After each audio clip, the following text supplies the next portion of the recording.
Так, 19:00, посольство Беларусі.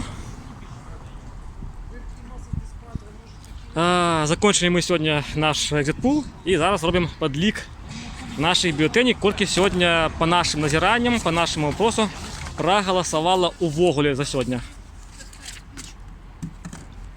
1, 2, 3, 4, 5,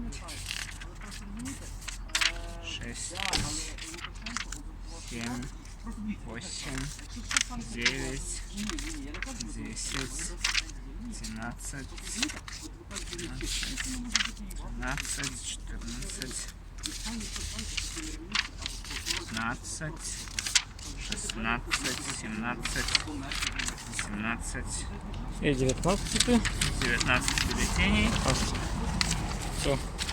У нас 19 человек сегодня проголосовало по нашим назиранням, по нашим опросам. Тут было 11,2 сапсаваны. Так, шукаємо наш це. Обичаюся.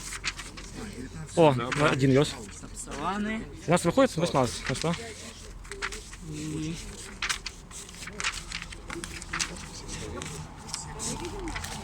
Два сапсаваны. Наш це виходить на скільки? 17 человек.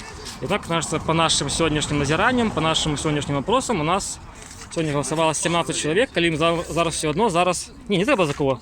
Не треба за кого. Ні.